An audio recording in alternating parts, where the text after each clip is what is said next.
Bueno, en esta oportunidad vamos a desarrollar algunos contenidos centrales de fallas de mercado, que es lo que ustedes tienen en la unidad 10, no, perdón, en la unidad 15 y en la nota de cátedra número 10. Ahí tienen los contenidos de este tema en particular.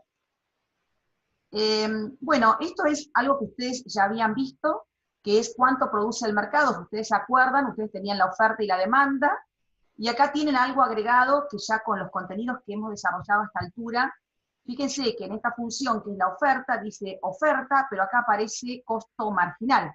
Porque si ustedes recuerdan, o sea, en competencia perfecta, la curva de oferta del competidor perfecto era su curva de costo marginal. Por lo tanto, si nosotros sumamos esas curvas de oferta individuales de cada uno de los competidores perfectos, tendríamos en forma agregada o en forma de una sumatoria la curva de oferta del mercado. ¿Se acuerdan que al inicio nosotros decíamos que esta curva de oferta era la sumatoria de las ofertas individuales? Y ahora ya descubrimos que esas ofertas individuales en un mercado perfectamente competitivo eran las curvas de costo marginal. ¿Se acuerdan? En el corto plazo a partir del punto mínimo de cierre y en el largo plazo a partir del óptimo de producción. Y acá teníamos la demanda, que era la sumatoria de las demandas individuales, y determinábamos un precio de equilibrio y una cantidad de equilibrio. Esto es el mercado. La pregunta que nos hacemos ahora es si esa cantidad y ese nivel de precio que determina el mercado es una asignación eficiente, quizás en términos del mercado, pero la pregunta que nos vamos a hacer ahora es si hay una eficiencia en términos sociales, que es lo que vamos a tratar de responder, si ese mercado es tan perfecto en su funcionamiento y asigna todo tan bien, o si por el contrario el mercado tiene fallas o fallos de mercado, es decir, si falla. Acá Gustavo nos va a contar, bueno, parece que falla porque ahí hay una grieta, tema importante de hoy en día, una grieta, digamos, pareciera que falla. ¿Por qué falla? Porque, y Gustavo nos va a contar por qué falla el mercado. Bueno, nosotros nos pasamos casi toda la materia hablando de cómo funcionaban las fuerzas del mercado, ¿no? Estuvimos viendo tanto del lado de los consumidores como del lado de los productores. Pero también tenemos que ver que en la realidad a veces no se verifican esas condiciones ideales. La principal condición para que funcione un mercado, que esto inclusive en los medios periodísticos no lo dicen habitualmente, es que haya movilidad, es que haya competencia. Y muchas veces esas cuestiones o esos aceites que harían funcionar fluidamente al mercado, en la realidad no se verifican. Entonces, en la teoría económica, esto es lo que se llama, como le dijo Silvia, fallas de mercado. ¿Cuándo falla el mercado? Un tema, ustedes se acordarán, vamos a empezar, cuando miremos cuándo el mercado andaba bien y recordemos los determinantes de la competencia perfecta. Y acá vemos que a veces esas condiciones ideales, a veces no, en realidad casi siempre esas condiciones ideales no se verifican. Una de las fallas del mercado, ¿se acuerdan? Cuando hablamos el consumidor, las empresas tomaban decisiones, ya sea maximizando satisfacción o maximizando beneficios, con un criterio de racionalidad, ¿no? Y el criterio de racionalidad conllevaba a que sabían plenamente sobre lo que estaban decidiendo, conocían todas las condiciones, en este caso del mercado. Y si acuerdan, en competencia perfecta hablábamos de la información perfecta. Y la otra palabrita o el otro sinónimo en términos económicos que se asocia con información perfecta es transparencia. O lo que es lo mismo, ausencia de incertidumbre. Conozco todo, sé lo que hago y sé cómo va a ser el resultado. Esto en la realidad no se verifica. Hay actores económicos que saben más del mercado que otros. ¿Sí? Yo voy a comprar algo a un supermercado y no sé cuánto costó ese producto, ni cómo se dio su cadena de valor hasta que lo armaron.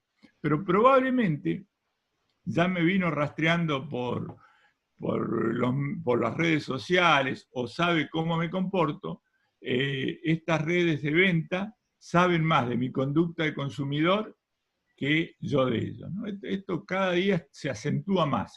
Esto se llama también asimetría de la información. Unos saben más que otros. Y esto es una falla que después la vamos a ver más adelante, que amerita alguna intervención. Y a título de adelanto le digo, el estudio de estos problemas de la información le permitió a varios economistas ganar el premio Nobel en distintos momentos. La otra es lo que hablamos antes, ¿no? Las condiciones de competencia perfecta. En realidad, en los mercados con los que lidiamos habitualmente para nuestros bienes y servicios, no se verifican las condiciones de la competencia perfecta. Son mercados que existen poder de mercado.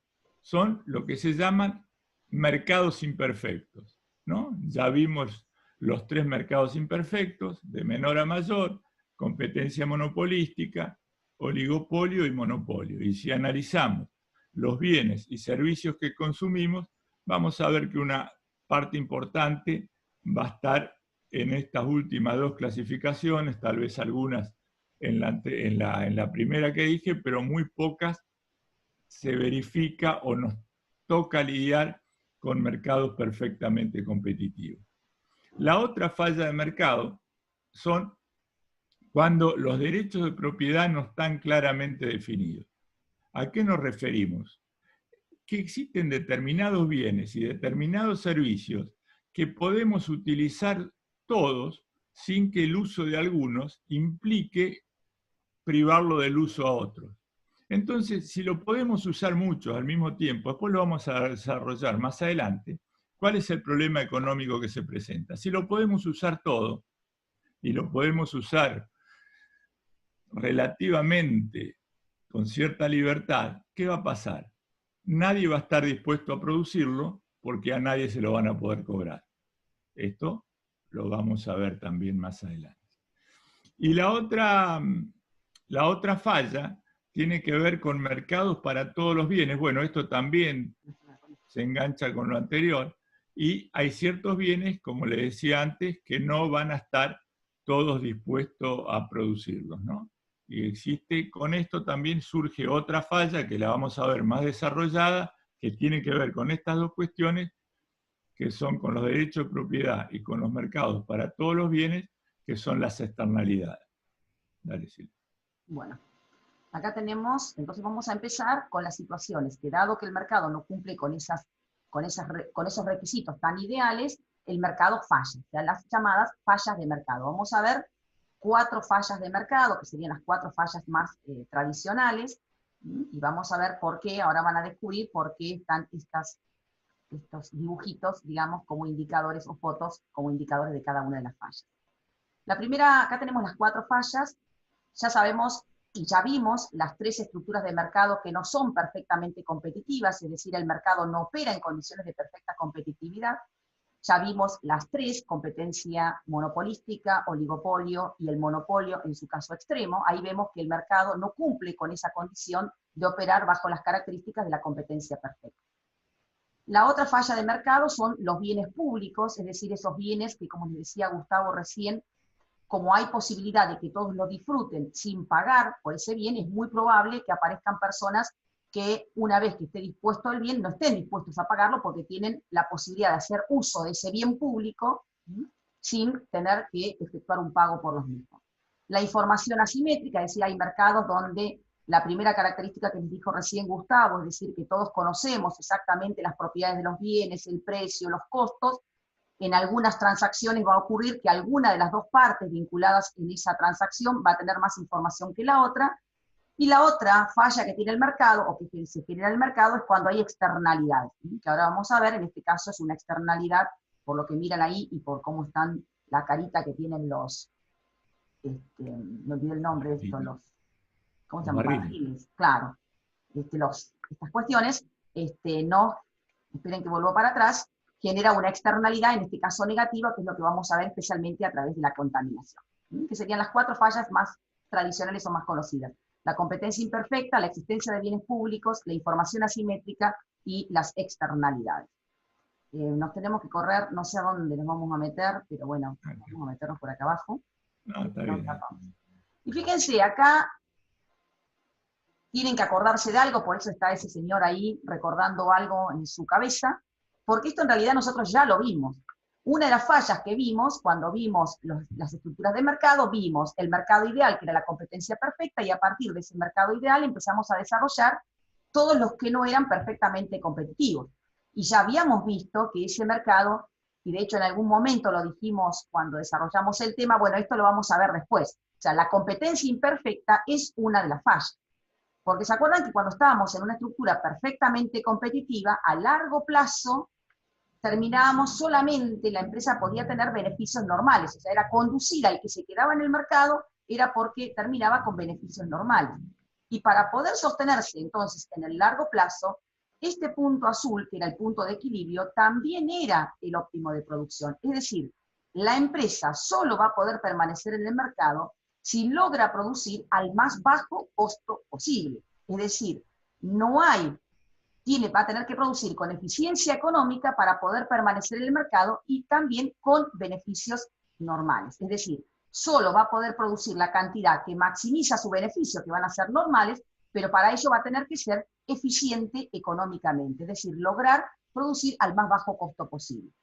Nosotros habíamos visto que las otras estructuras de mercado, si ustedes recuerdan, aún la competencia monopolística que terminaba o era conducida, porque no existían barreras al ingreso, conducía también a tener beneficios normales, no le coincidía el punto óptimo de producción con el punto de equilibrio, y mucho menos a las otras estructuras de mercado.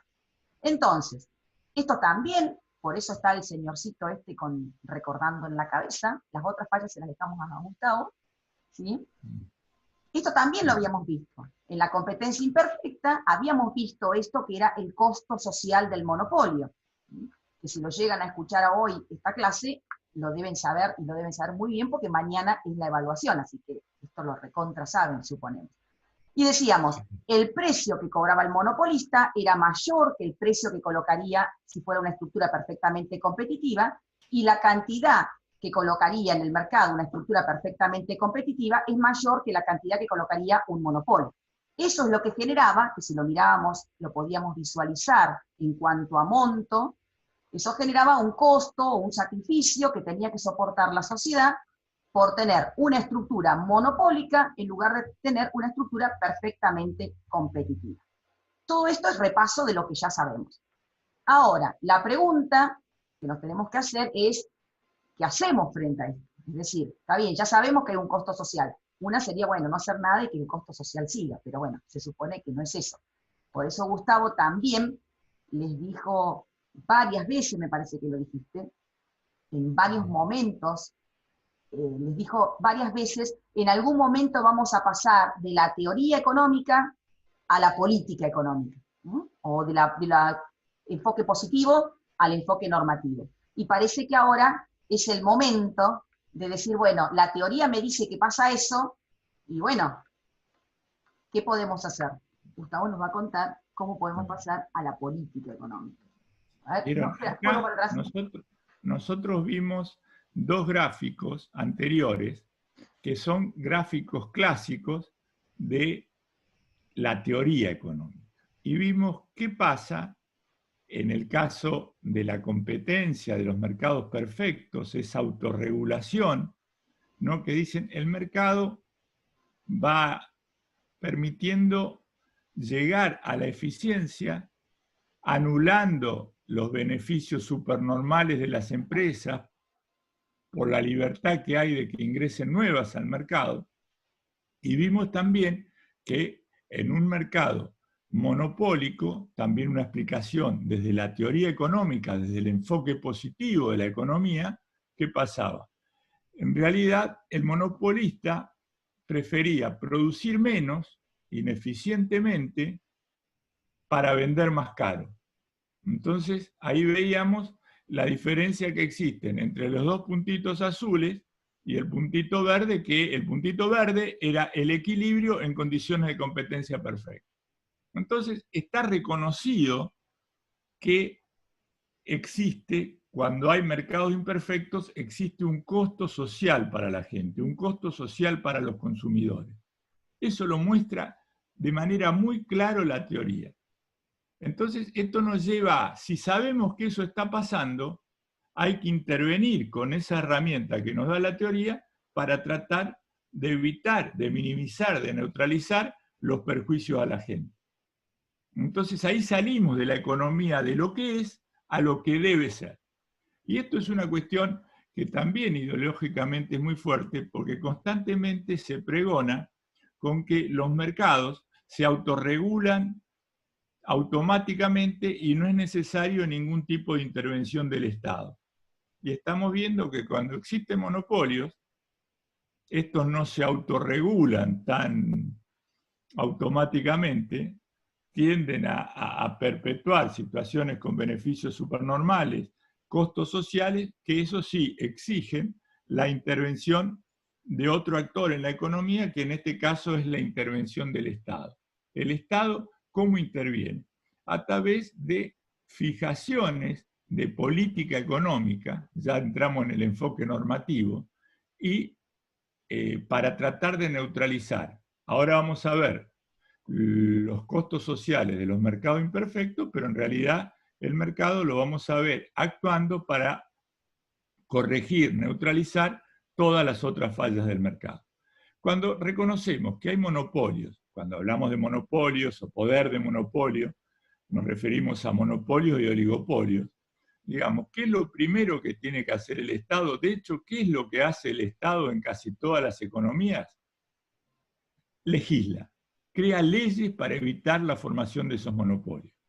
O sea, esto es una cuestión fundamental y no solo el Estado, aparte del poder de legislación, tiene también el poder de sanción.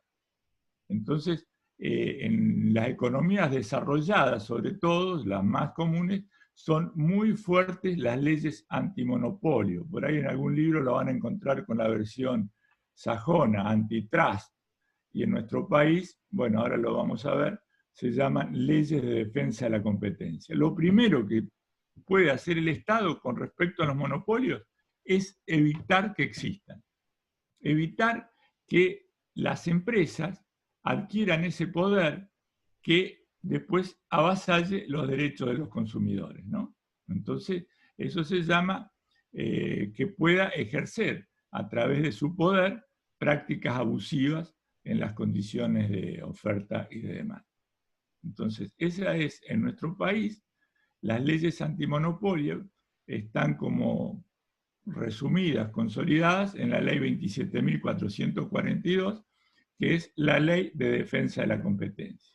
También existe un organismo que está, que es la Comisión Nacional de Defensa de la Competencia, que pueden acceder y van a ver ahí la legislación que hay. Lamentablemente no siempre se aplica con el rigor que tiene que aplicarse, ¿no? Y hay casos muy célebres de leyes antimonopolio a través de la historia económica y hoy en día, por ejemplo, lo que pasó con Microsoft, con Google, están todo el día en realidad tendrían que estar en los principales medios de difusión y no siempre están. Ahí Silvia le hizo un resumen. Ahí tienen algunas noticias. Dale, contalo. Ahí tienen algunas noticias de ciertos fallos. Acá si ustedes miran y entran a la Comisión Nacional de Defensa de la Competencia, van a encontrarse con algunos fallos, algunas noticias que hacen referencia, como están mostradas acá, obligan a Molinos a vender una marca de pasta para no concentrar mercado, el gobierno denuncia que les interesa a ustedes, por eso está puesto acá, ¿sí? La cartelización de los precios en el caso de los boliches de Bariloche. Ahora va a estar más difícil ir, pero también tienen una denuncia y una intervención por parte del Estado. Los autopartistas también abuso de posición dominante a una empresa en particular, en el caso de Asindar, es decir, si ustedes realizan una búsqueda de noticias o entran a la página anterior, van a encontrar distintos fallos o distintas denuncias que se hacen acerca de lo que dice acá la ley, posición dominante, fijación de precios, distribución del mercado, es decir, distintas acciones que si ustedes miran acá en el pedacito que les pusimos de la ley, ¿sí? ¿Cuáles serían las prácticas restrictivas de la competencia? Concertar el precio entre ellas, comercializar una cantidad restringida o limitada de bienes, dividirse zonas, porciones o segmentos del mercado, abstenerse de ciertos concursos o concertar o coordinar la participación en subastas, en licitaciones, es decir, ciertas acciones que limitan lo que es la competencia, digamos, en el mercado. Si quieren, entren, eso ya es, si les interesa pueden entrar. Bien. ¿Y qué puede hacer el Estado entonces? Entonces, uno, evitar que se formen, ¿sí? A través de las leyes de defensa de la competencia. Otro, decir, bueno, que existan, pero a los beneficios supernormales que tienen, les vamos a cobrar un impuesto. ¿Mm? ¿Para qué? Bueno, ahí van a leer después en la teoría que ese impuesto, para que realmente cumpla su función, tiene que ser progresivo, en función, o sea, la tasa impositiva ser más alta a medida que tienen más beneficios supernormales.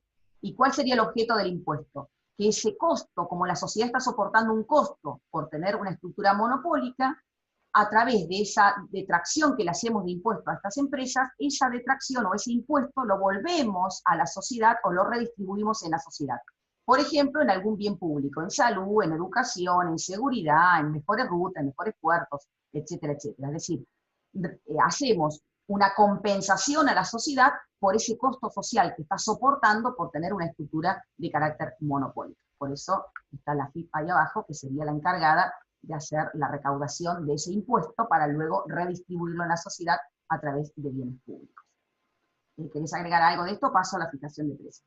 No, simplemente esto para ver, cuando no se pudo evitar la formación, o en algunos casos, la condición natural es que existe un monopolio, el Estado tiene que estar ahí para achicar o repartir ese triangulito famoso del costo social, ¿no? Después, la teoría económica nos va a dar algunos argumentos de cómo aplicar política económica en la distribución de estos beneficios supernormales, ¿no?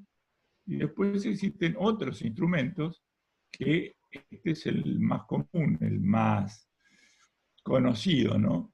Reconocida la imposibilidad de tener otro mercado que no sea el monopolio o el oligopólico, por ejemplo, con los servicios públicos, ¿no? Esto también lo vimos cuando vimos monopolio, el Estado cómo tiene que intervenir, fijándole el precio. ¿Y cómo le fijaríamos precio a una empresa? Y para fijarle el precio, tendríamos que buscar el precio como si la empresa estuviera actuando en un mercado competitivo, en un mercado de competencia perfecta. Y en un mercado de competencia perfecta, ¿qué sabíamos que pasaba? Seguimos repasando lo mismo. El precio se terminaba igualando con el costo medio, costo total medio, que era la condición de beneficios normales. Entonces, el Estado tendría que fijarle precio a los monopolistas para, digamos, convertirle los beneficios supernormales en beneficios normales. Pero ¿cuál es el problema? Y volvemos a la otra falla del mercado. El problema que aparece es cómo se mete el Estado, que es un problema recurrente, un problema que lo vive nuestro país todo el tiempo, cómo se mete el Estado dentro de las estructuras de costo de las empresas. Puede desentrañar ese ovillo, y cuanto más grandes son las empresas, cuanto más multinacionales son, más difícil es poder desentrañar, dilucidar esa estructura de costos. Lo vemos con los costos de la electricidad, con los costos del gas. A nivel de nuestra comunidad hay dos discusiones que se viven dando todo el tiempo de cuáles son los costos reales de la cooperativa eléctrica para que la luz no salga tan cara, y el otro misterio que también se habla tanto es que también es un tema que le afecta a ustedes o en el que ustedes están inmersos, es el famoso costo del boleto de transporte, ¿no? ¿Cuáles son los costos reales de las compañías de transporte urbano? Imaginémonos en Comodoro, es difícil dilucidarlo, imaginémonos en los grandes centros. pero ese es el gran tema, ¿no? Y esto desde el punto de vista de la teoría económica. También a veces entra en estas cuestiones, tanto en la empresa como dentro de la acción del Estado, una palabrita maldita que distorsiona todas las relaciones económicas, que se llama corrupción. Pero bueno, Por eso que tienen, ¿sí?, marcadito el costo total medio y alguien revisando los costos, y quién sabe más, la empresa que el Estado, digamos, ¿no? O sea, aparece en este tema de la información asimétrica. Por eso está el dibujito. Y la otra es fijarles el precio, pero en lugar de decir que obtenga beneficios normales, también ustedes saben que en un mercado perfectamente competitivo, el empresario de competencia perfecta va a cobrar un precio que es igual a su costo marginal. Mientras que en cualquier estructura imperfecta siempre se cobra un precio que está por arriba del costo marginal. Entonces acá es presionar o fijarle a la empresa un precio que sea igual al costo marginal. ¿Qué problema podemos tener acá? Digamos, como forma de, nos corremos por ahí, borramos acá, no sé si eso sale, lo ven ustedes, pero yo sí lo veo. ¿Sí? Esto también lo conocen ustedes. Este gráfico muestra una empresa, si miramos acá, tiene un costo total medio que está decreciendo, por lo tanto también sabemos a esta altura de la circunstancia que si el costo total medio está decreciendo, quiere decir que el costo marginal es menor que el costo total medio. O sea que esta empresa sería un monopolio natural, por ejemplo. ¿Se acuerdan que un monopolio natural era un monopolio o una empresa que tiene economías crecientes a escala, que hace que su costo medio a largo plazo sea decreciente? Es decir, que a medida que se hace más grande, logra producir cada vez a un costo promedio por unidad cada vez más bajo. Entonces, en este caso, si nosotros como Estado exigimos que la empresa cobre un precio que sea igual a su costo marginal, este puntito que está marcado con la flechita azul y que yo lo estoy marcando en este momento, el costo total para esa cantidad está por arriba del precio que se hizo en esa fijación de precio. Entonces, en ese caso, la empresa, ¿qué puede pedirle al Estado? Un subsidio, es decir, por este diferencial está bien, yo acepto cobrar ese precio igual al costo marginal, perfecto. Primero que yo creo que igual está el mismo problema que anteriormente. ¿Cuál es el costo marginal? O sea, aparte de tener el problema de la información asimétrica, es decir, que la empresa conoce mejor su costo marginal que nosotros, o sea que acá puede haber un costo marginal quizás un poquito elevado, que nos hayan pasado un costo marginal un poquito más elevado que el real. Además de ese problema, tendríamos que la empresa nos diría, sí, perfecto, pero mi costo total medio está por arriba. Por lo tanto, quiero por esa diferencia que se me otorgue un subsidio. También es algo que observamos normalmente, por ejemplo, en el transporte, donde hay una tarifa y después hay un subsidio por parte del Estado. Y esto nuevamente es un costo fiscal para el Estado, es decir, un costo para las arcas del Estado, en términos presupuestarios. También puede haber problemas nuevamente en subsidios que por ahí pueden estar abultados, ¿sí?, por algunas circunstancias particulares que también dijo Gustavo, es decir, corrupción o algún tipo de captura que se llama de los ¿cómo se llama?, controladores, en los que realizan algún tipo de fiscalización de los monopolios. ¿Sí? O sea que nuevamente puede haber intervención del Estado, pero lo cual no quiere decir que esa intervención sea perfecta, ¿sí?, y que no tenga estos problemas de información asimétrica, o que quizás esa intervención genere un costo para las arcas del Estado. ¿Sí? No sé, paso, dejo, dame instrucciones. ¿Paso a la próxima? Sí, sí. Dale.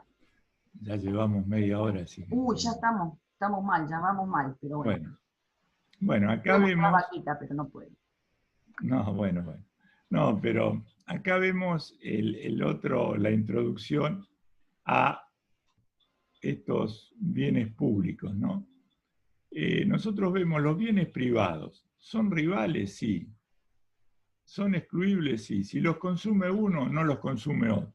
¿Son rivales en el consumo? Sí. Pero existen bienes que son recursos comunes, que puede usar toda la gente.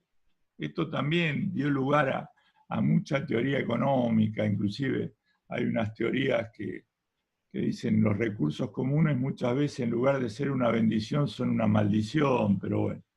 Pero estos bienes no son excluibles, pero son rivales.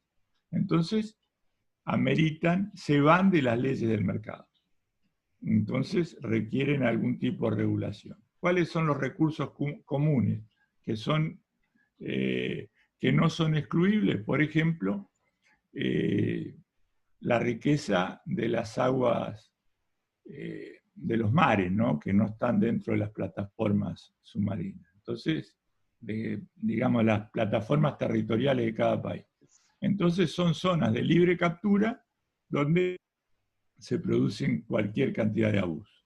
Y están esta característica de los bienes que no son excluibles y tampoco son rivales, que son los bienes públicos. Acá vamos un poco rápido.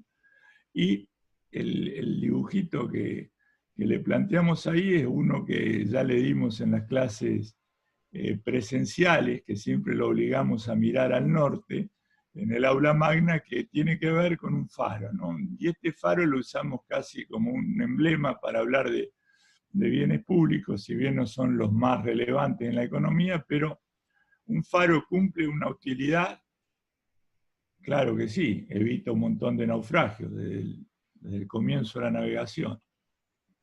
¿Lo puedo dejar que los use algunos y otros no? No, va a estar. ¿Son rivales en el consumo? No. Entonces, ¿quién va a estar dispuesto a construir un faro si no le puede cobrar el servicio de faro a nadie? Lo pueden usar todos y no se lo puedo cobrar a nadie. Lo decimos de una manera muy simplificada. Obviamente, ahí tiene que aparecer la figura del Estado. Otro ejemplo típico son las plazas, por ejemplo, o los pulmones, los espacios verdes que son necesarios en todas las ciudades. Dale, Silvia. Bien, entonces, ¿por qué la existencia de esos bienes públicos origina una falla del mercado? Es decir, ¿dónde falla el mercado? ¿Por qué el mercado no va a proveer la cantidad óptima de estos bienes para la sociedad? ¿Sí? Y básicamente el mercado entonces logra niveles eficientes cuando los bienes son rivales y excluibles. La Coca-Cola o la Pepsi que estaba en el dibujito, digamos que es rival y es excluible. ¿Por qué en los bienes públicos no? No va a estar interesado el mercado en proveer la cantidad óptima. Y porque puede aparecer esto que está acá, ¿sí? El consumidor parásito o polizón o free rider, es decir, es el que espera que como ya está el servicio disponible o el bien disponible, no es necesario, o sea, va a esperar no pagar. ¿Por qué? Porque sabe que no puede ser excluido de su consumo, es decir, el faro en el caso emblemático. Alguien dice, hay que pagar por el uso del faro. ¿Qué puedo decir yo como navegante? Yo no lo uso, yo me guío por la estrella polar que está a la izquierda, nunca miro el faro. Es decir, no hay forma de que me impidan poder utilizar la luz del faro aún no pagando. Es decir, yo sería, como acá, que va de bicicleta, digamos, el otro pedalea y el otro va sin hacer ningún esfuerzo. Es decir, en el caso de estos bienes de carácter público, es probable, es muy posible que aparezca el consumidor que no esté dispuesto a pagar. Por lo tanto, el mercado no va a estar en condiciones de ofrecer o dispuesto a ofrecer un bien en donde van a existir consumidores que no estén dispuestos a realizar un pago por hacer un usufructo de ese bien en particular. Seguramente acá tenéis el ejemplo de los barcos, ¿no? Del horizonte. Hay un ejemplo ahora que se da, si bien se trata de un bien que tendría que ser excluible, pero la realidad social incorpora la figura del free rider o del polizón, que es el caso que, digamos, no es por definición, no es un bien público, pero en algunos casos se termina convirtiendo en bien público de facto, de hecho, que son, por ejemplo, los colgados en los servicios eléctricos. Claro. Pero esto obedece a otra cuestión, ¿no? O el ejemplo que se da ahora de la conexión a internet del vecino, digamos. Nada más que ahora existe la posibilidad de la clave, digamos, de esa posibilidad, digamos, de evitar que aquel que no paga no pueda utilizar la red, por ejemplo, del vecino. Pero en la medida en que uno no pone una clave, se transforma en un bien público, al menos para el vecino. Pero bueno, todos ponemos clave. Bueno, acá hay un ejemplo del alumbrado público. Una vez que el alumbrado público está, y está prendida la luz de la calle, es decir, nadie podría excluirme a mí de no poder utilizar el alumbrado público si no pago. Entonces, ¿qué es lo que se hace? ¿Quién lo ofrece? Generalmente el Estado. ¿Y a dónde viene? Viene metido con otro impuesto, digamos, ¿no? O sea, no viene solamente el alumbrado público, porque si no, no me lo podrían cobrar. Y aparte, en ese caso el Estado tiene un poder de coerción para exigirme los impuestos, cosa que un privado no la tendría tampoco, ¿no? Entonces sería un bien público también. Y ahí Nuevamente, porque es una falla, porque el mercado no estaría dispuesto a proveer alumbrado público si no hay posibilidad de cobrarle a cada uno rigurosamente, y aquel que no paga, cortarle el alumbrado público, lo cual hay una imposibilidad fáctica de poder hacer eso. Bueno, la información asimétrica. Ay, acá vi un autito. Sí, dale, empezá con la información asimétrica que yo veo a dónde me corro. Bueno, acá vemos lo que anticipamos antes, ¿no? En una relación de mercado, una relación de compra-venta, normalmente no saben todos, no conocen todos en igual proporción las características del mercado que es sujeto de la transacción. Entonces, ¿cuál es el ejemplo típico que está muy desarrollado en la teoría económica? El caso de los autos usados, ¿no? En el caso de los autos usados, obviamente, ¿quién sabe más del auto usado? El vendedor que el comprador. Entonces ahí vemos que eso no va a permitir una asignación eficiente. Alguien va a terminar pagando de más o de menos ese auto en función de normalmente de más, ¿no? De la menor información que tiene. Y eso también genera, después lo vamos a ver, un corrimiento, que esto también pasa en las agencias, de los autos buenos, y los más ofrecidos, ¿cuáles son? Y son los autos malos, los que tienen algún vicio oculto, se llama, algún choque arreglado que después el nuevo comprador lo va a verificar con el tiempo. Entonces esto le quita transparencia también al mercado, ¿no? Otro caso es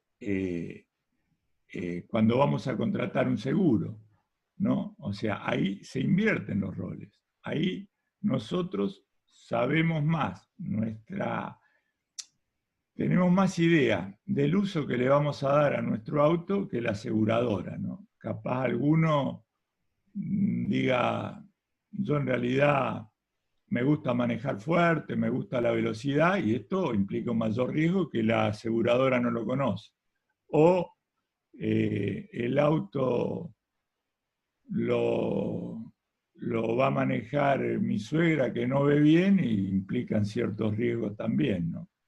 Entonces ahí vemos que todo esto obviamente no permite una regulación de precios donde se midan las reales capacidades que hay en las transacciones.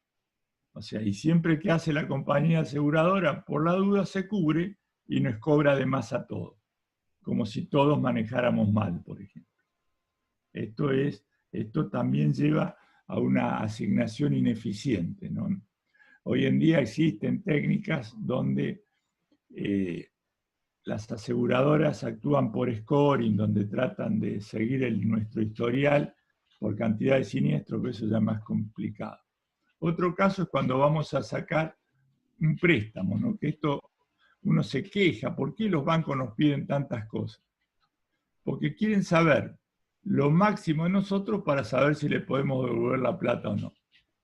Y obviamente también esto repercute con cobro de mayores intereses por riesgo de incobrabilidad por los clientes que mintieron, digamos. Esto es dicho de una manera muy, muy simple. Y el otro punto es el caso inverso. Le vamos a llevar la plata al banco y no sabemos cuál es la real situación del banco. Y esto se está dando mucho, no tanto en el mercado bancario, sino en el mercado bancario.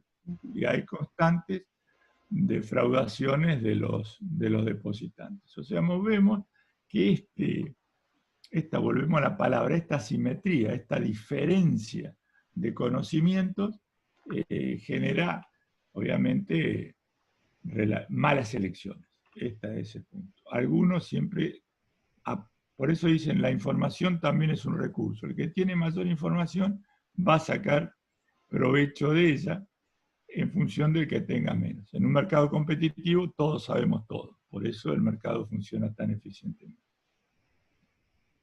Bueno, y eso, ay, esperen, perdón. Eso que estaban en los ejemplitos anteriores, donde vemos que hay información asimétrica, produce dos problemas en el funcionamiento de los mercados. Uno, selección adversa, que algo dijo Gustavo con el tema de los autos, es decir, ¿qué pasa cuando hay este problema de asimetría de la información? El mercado termina, por ejemplo, en el caso de los autos, teniendo un precio promedio de los autos, tomando en cuenta los autos que hay más en el mercado de los autos usados, que son los autos de mala calidad. De manera tal de que aquella persona que tiene un auto, que lo cuidó, que le hizo los servicios cuando correspondía, que no está chocado, que está bien mantenido, no le va a interesar ir a ofrecer el auto en este mercado. ¿Qué va a hacer? Y lo vamos a vender entre amigos, entre conocidos, al pariente, o directamente lo dejamos para nosotros mismos. Es decir, el mercado va a sacar, valga la redundancia, va a expulsar del mercado a los autos que estén en mejores condiciones y termina solo ofreciendo los autos más malos. Vamos a ver cómo podemos hacer para que a este mercado también llegue la posibilidad de que podamos, o sea, vamos a comprar un auto. Si vamos a este mercado, sabemos que no sabemos exactamente en qué condiciones están. Si queremos asegurarnos de saber en qué condiciones está el auto, y seguramente se lo vamos a comprar a un amigo, a un conocido, al pariente, al padre, a quien sea, digamos. Y la otra es el riesgo moral. ¿En qué consiste el riesgo moral? Porque acá hay uno que parece que está trabajando, pero no está trabajando, y este que no dijo. ¿Qué significa el riesgo moral? Bueno, ahí vemos. El riesgo moral significa cómo me comporto yo bajo ciertas condiciones. Fíjense, si yo sé que recibo esto es un tema que se viene ahora, tiene una actualidad, pero tremenda. Esto es un tema de nuestros días. Hoy en día, con este drama del COVID está el teletrabajo, ¿no? Entonces, si yo tengo que cumplir mi jornada laboral y nadie me va a controlar las horas o los ingresos al sistema y la producción, yo obviamente, probablemente en la pantalla la tenga prendida y esté jugando al solitario, esté mirando ahí alguna película. ¿Sí? Esto no creo que pase con el aula virtual, ¿no? No, No, parece que y cuando no, damos el Silvia, no. Jitsi, que están todos conectados y prestando atención. Porque nosotros Sí, hemos comprado, les aviso que las empresas, no es en nuestro caso porque no nos dan los fondos económicos, pero las empresas, para evitar esto que les está contando Gustavo, por ejemplo, la plataforma Zoom, si uno paga un adicional, pero muy importante, cosa que está fuera de nuestro alcance, el Zoom brinda información si se está moviendo el mouse, por ejemplo, si uno cambió de pantalla, si uno está mirando lo que le están mostrando, está mirando otra cosa. En los programas de las empresas también, si uno cambia de pantalla, se enteran cuántos minutos está dentro de la plataforma de la empresa y no cambió a otro, o sea que hay formas, por eso vamos a ver cómo este riesgo moral, obviamente que hay formas de minimizarlo, digamos. No es nuestro caso porque no tenemos, es el Zoom sin paga. Y el otro caso que está ahí, fíjense, no sé si alguno de ustedes tiene, los que tengan auto, pocas cosas dan tanto miedo como descubrir que a uno se le venció el seguro, ¿no? Cuando uno estuvo toda la vida pagando el seguro y lo tiene vencido, ocurre una especie de pánico y uno trata de, si es posible, no usar el auto. Y si lo tiene que usar obligatoriamente, toma todos los recaudos imaginables. ¿Por qué? Porque uno sabe que un eventual daño, un eventual siniestro, le va a tener un costo importante. Fue a la aseguradora, renovó la póliza le empezó a correr y ya va a tener inexorablemente o muy probablemente otra conducta de manejo y esté dispuesto a asumir mayores riesgos porque sabe que le va a pagar la póliza del seguro. Esta es otra cuestión que obviamente cuando hay información asimétrica se distorsionan las relaciones, ¿no? Bueno, Y estos tienen son, posibles soluciones, sí, ¿no? Otorgar garantías, es decir, voy a comprar un auto y cómo me entero cuál es el que está en mejores condiciones. Y bueno, quizás el dueño de un auto que está en mejores condiciones, que sabe que tiene todos los servicios, que no está chocado, que fue manejado con cuidado, puede otorgar una garantía que si se rompe o falla en el término de 6 meses, o me devuelve el dinero, o se hace cargo del gasto, etcétera, etcétera. O sea, aquel vendedor que esté dispuesto a otorgar garantía es porque es un vendedor que sabe en qué condiciones fue usado su auto, si no, no entrego garantía ni que me... La otra, eh, cuando un empleador va a contratar a un trabajador, no sabe más o menos qué sabe hacer ese trabajador posible de ser contratado. Pero, digamos, cuando ustedes, por ejemplo, tengan el título de contador público, es una señal, ¿sí?, que se le da al mercado, en este caso a través de una universidad pública, que ustedes tienen cierto nivel de capacitación, de conocimientos, de acuerdo a una determinada profesión en particular. Entonces, la presentación del título va a indicarle al empleador que ustedes algo saben, digamos, ¿no? Al menos de economía muchísimo, del resto no nos podemos dar fe. Cuando lleven la libreta universitaria con el final de economía aprobado. Es una señal ya para la casa de que ustedes de economía algo saben, aunque sea de microeconomía. Explica las otras dos que después me quiero acordar por qué pusimos la hamburguesita ahí. Dale. Bueno, en el otro que veíamos antes, que ahí aparece con una palabrita screening, que en algunos casos son scoring, es lo que le hablaba de una segmentación en los paquetes de contratación según los niveles de riesgo, según la precalificación del asegurado, ¿no? Entonces, esto también pasa. Cada día esto está más de moda porque hoy en día nosotros estamos sometidos a una serie de controles informáticos. Esto que sonríe, te están filmando, no es una realidad y saben todo nuestro historial. Entran a una página oficial y saben cuántas multas de tránsito tuvimos, cuántos siniestros tuvimos, cuántas infracciones tuvimos, cómo estamos en el veraz, cuánto cobramos cada mes, etc. Entonces, en función de eso, nos ofrecen un paquete con algún tipo de producto especial en función de nuestro grado de riesgo, tanto para el consumo o para el eventual pago. Y el último punto, obviamente, que no es un punto menor, es la regulación del Estado como suministrador de información. Y el Estado tiene que darle a los consumidores, tiene que tener usinas de información para que se sepa qué está pasando en ciertos mercados.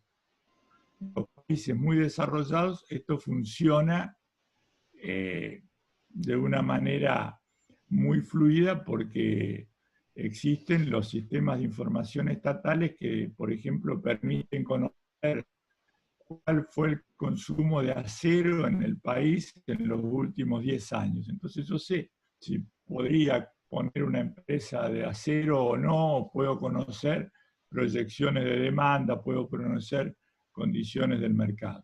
Y la otra cuestión, que en nuestro país fue siempre un motivo de tremenda conflictividad, que lo que tiene que dar el Estado es obviamente un índice sobre los agregados económicos y sobre todo sobre las variaciones en los niveles generales de precios, esta famosa inflación, ¿no? Porque nosotros tenemos que saber cuánto están aumentando las cosas para luego saber hasta dónde nuestro salario merece ser ajustado o no. Esta es una responsabilidad insoslayable del Estado, ¿no? Porque los privados obviamente no lo van a hacer. No, o lo van a hacer tendenciosamente. No, y les quería decir esta cuestión que estaba en una de las transparencias anteriores, filminas anteriores, el tema de la hamburguesa, que es lo que comemos, ¿no? También ahí hay una regulación por parte del Estado que exige que en el caso de los alimentos, vieron que hay una rotulación de cuál es el contenido, qué tiene, si no tiene ahora, para las personas que son, ¿cómo es que se llama? Me olvidé el nombre ahora. Celíacos. Celíacos, es decir, hay una regulación por parte del Estado, porque de lo contrario, ya no sabemos muy bien qué es lo que comemos, pero al menos hay ciertos requisitos que tiene que tener información, y eso es por la intervención del Estado que exige este tipo de información nutricional, por ejemplo, de los distintos productos alimenticios. Y la otra falla del mercado son las externalidades. Externalidades se llama a esos efectos que se generan, ya sea de un proceso productivo o del proceso del consumo, a terceros que no están incluidos en el precio de mercado. Es decir, acá también ustedes tienen noción de algunas cuestiones, como por ejemplo, Cuando ustedes vieron los costos, está bien, nosotros en economía dijimos que aparte de los explícitos que toma la contabilidad, toma los implícitos.